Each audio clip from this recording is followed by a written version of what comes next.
So today we're going to be talking about hyperautomation. So on everyone's minds, as we stand right now, everyone is talking about AI and the power that AI can actually have in order to disrupt your life and your business, okay? But there's something else that you should be actually be looking at, okay? And here, this is where I'm talking about hyperautomation, okay? So the combination of actually both hyperautomation and AI can be really powerful. It can actually disrupt your life, but can actually disrupt your business as well. But if you actually know how to harness, between brackets, the power, it can actually power you, okay? Just not from solely from a business perspective, but also from a personal perspective, okay? Let's start with the very basics, that is, what is hyperautomation? So essentially, hyperautomation is this concept of automating everything that is possible within an organization, okay? So you can actually look at streamlining of processes across the entire business. And there is one key point that plays a role here. We are talking about RPA, okay? So RPA, it's all about robotic process automation, okay? And other sorts of technologies that can actually run without any kind of human intervention, okay? Of course, that together with that, you have AI, okay? That everyone is already aware of, okay? So what is the main challenge, okay? So the main challenge is, if you do not embrace hyperautomation and if you do not embrace AI, of course, then there is a risk, a substantial risk, I would say, that this will actually impact your life, your business, and will make you fall behind, okay?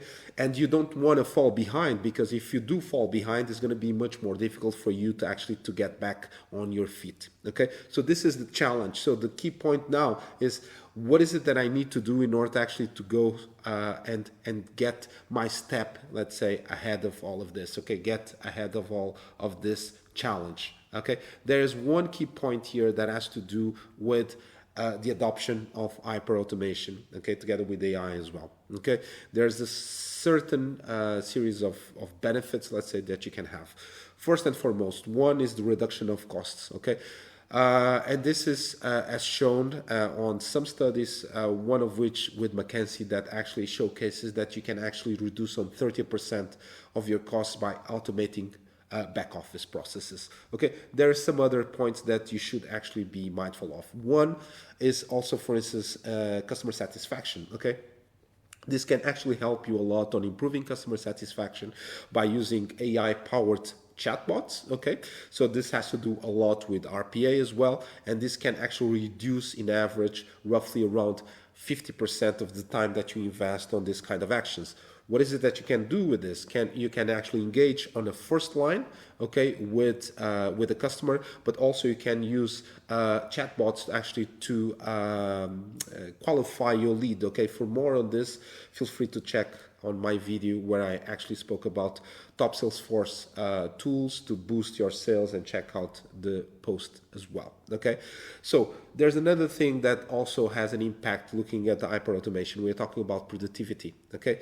So if you do use RPA, okay, the experience that we had up to now is that you can actually gain up to 30% on automating repetitive tasks, okay, and freeing up your collaborators and employees to actually for more strategic work, okay, and more added value work, okay. Then last but not least, there is for sure a key point here that needs to be taken into consideration. We're talking about decision making, okay.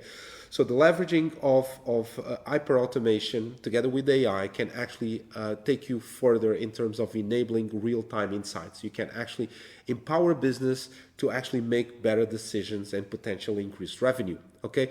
Based on the tests and based on the studies shared by Gemini, the impact could be of roughly around 20%, okay? So with that said, this wraps this up. If you have any questions around hyperautomation, you want to go down on this, please feel free to reach out to me. I'm happy to help. Okay, take care. Cheers. Bye-bye.